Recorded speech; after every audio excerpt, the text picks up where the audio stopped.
morning, Rian Kutsia from Fortis Proactive Defence Solutions here in Pretoria. Today I am speaking to two of our ladies instructors on the loan operator course. I'm speaking to Tonine and I'm speaking to Claire. Good morning and welcome. Hi Rian, thank you. I'm happy to be here. I'm Tonine Warden. I am a mom, a business owner, architect, and then I'm also an assistant instructor at Fortis. Thank you. Claire, and you? How's it, everyone? I'm Claire. I'm also a lead instructor at Loan Operator, also a mom, and I run a design and t-shirt printing business from home in my spare time. I started Loan Operator in 2020. I was one of the first groups to kick off, and I've been with them ever since. I'm excited to chat to you guys today. Well, I'm certainly looking forward to it, ladies. What we're going to talk about today is something that you hear a lot about, and it's certainly discussed around a lot of braais, being South Africa, and that is EDC, everyday carry, specifically for ladies. So I want to first just have a little bit of a discussion around EDC. What is it? How do you see it? And why you think it's important? Claire, let's start with you. Okay, so EDC, my everyday carry. What is it? It's basically what you keep on your person at all times. What's important to you to have with you in any situation. So for me, it's about preparing for whatever comes my way, whether it's just everyday inconveniences, a complete emergency, or obviously if I find myself in a self-defense situation. And it's important because what happens when you don't have the stuff? I mean, that's the basic answer to that. Could have, should have. Yeah, exactly. Tonine, your thoughts on that? Yes, Rian, exactly that. Is the items that you carry daily with you for when you're in a critical situation, and that situation can either be something dangerous that's happening to you, or a medical scenario, a situation that you have to defend yourself, or even just your kid gets cut on a piece of glass and you have to assist them and help them out. For me personally, it revolves mainly about safety, because without the rest of the other items like a lipstick, you can still go on without that. So EDC is more about the things you really, really need with you. And that's really important. What do you consider your daily necessities when it comes to EDC? Rian, for me, is I always have my firearm with me. I think if you do have a firearm and you are proficient in your firearm, that is absolutely a must, because you don't want to be in a situation that you find yourself and you don't have anything to protect yourself with. Medical equipment, so that can either be, I always have a tiki with me, tourniquet, items to stop the bleed. So that is my critical medical items. But then we are ladies, so we do have that advantage of a whole handbag that you can carry with you. So you, with the EDC in your handbag, you can always add extra items like plaster, antiseptic, your phone, definitely important. You need to communicate and you need to save your life or your loved one's life. Okay. Claire, and you, what do you consider your daily necessities for EDC? Yeah, so Rian, mine is pretty similar to what Tonine said. I always have my firearm on me. I always have a knife, some sort of either a pocket knife or a neck knife. And then in obviously, case you happen across a piece of biltong, right? Exactly that. It's essential. Or I have to open my Takealot parcels. And then obviously magazines, and I would then also for medical, I always try and have a bit of an IFAC on me, tourniquet, chest seal, maybe some wound packing. Not. Can I just ask you? Can you explain IFAC? So IFAC is your immediate first aid kit. So it's my personal kit. Yeah. What I have for myself and then for my family. So my tourniquet, we can get into it a bit later, but for me, medical emergencies are quite big. And then I have, like Tonine said, your basic stuff, a charger, phone cables, maybe an extra power bank. You know, obviously that's quite crucial if you run into a situation and your phone is dead. So for me, there's always something, a small power bank or a cable in my car. And then your basic boo-boo kits. You know, I have kids, so for them, basic plasters, that sort of thing. Yeah, and then obviously your wallet, cell phone, keys, that basics. Yeah. I must confess that the power bank thing, I consider that to be vital, truth be told. And it's something that I don't always stick to. So yeah, and it's dead. So maybe a charged power bank is the crucial thing. well, that will help. That will certainly help. So two things. You both mentioned firearms as part of your everyday carry. The reality is that there are, and I do know a surprising amount of ladies personally who are scared of firearms. You know, it's like something that other people discuss, but they don't want to touch the subject. So that, and also a lot of ladies consider something like lipstick and wet wipes and stuff to be the big thing as far as EDC is concerned. You know, in case they have some coffee and they have to reapply that lipstick. How do you go, excuse me, how do you go from that mindset? Because remember, we're talking about people who've made this jump to being more proactive about their own personal safety. How do you go about that process to go from saying, I believe, and not that there's anything wrong with it, it's a personal choice, but to go from saying, I carry lipstick and not a gun because it's important to me, to saying, I carry a gun because that can save my life. And yeah, I do have lipstick, you know, but that it's not as important to me. How do you make that jump? Tonine, let's start with you. Rian, I think most important is you have to work on your mindset. And you can actively do that by starting just to open your eyes about what is the scenario, where are we?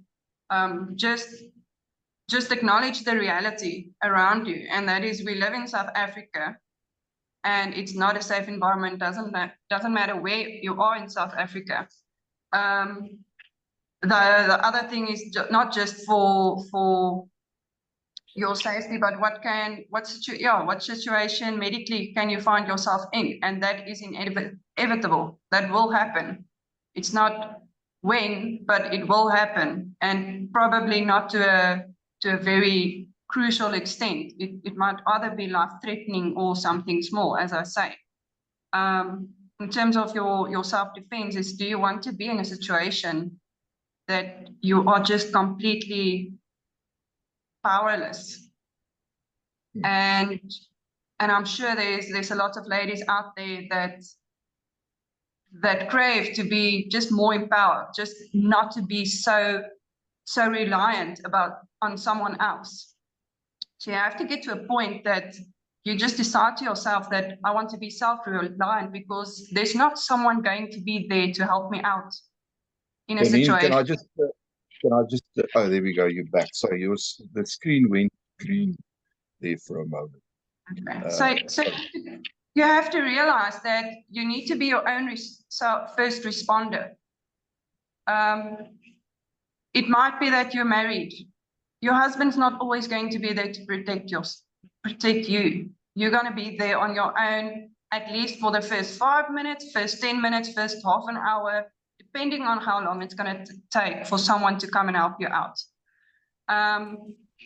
Also, building that mindset, or how you can build that mindset, is start training. The more proficient you become in weaponry, and that can be either your firearm or a knife, the more proficient you become in that firearm, the more comfortable you become using it as a tool, because that's what it is. It's a tool, and you really need to know how to use it safely. So, all right, Claire, Your thoughts of that, and I've just thought of also something that I've personally heard many times over the years. When you start talking about these things, you are just being paranoid now. What do you think about that statement? I think it's a very naive statement to make. So for somebody to say, why are you living with so much paranoia? One day when the proverbial poop hits the fan, what are you going to do? So I actually had somebody the one day I was sitting and one of my friends says, oh, Claire's got a gun on her. And this girl said to me, why do you carry a gun? Do you feel threatened? And I was like, yeah, I do. So then I said, okay, let me ask you a question. If somebody walks into this house right now and points a firearm at you, what are you going to do? And she said to me, I'm going to jump behind you. I'm like, okay. So, I think it's a very, very naive. And yes, you can run around with that mindset. It's very easy to be an ostrich and bury your head in the sand and, forget about everything. And yes, a lot of people run around in this country and nothing ever happens to them. But what if it does?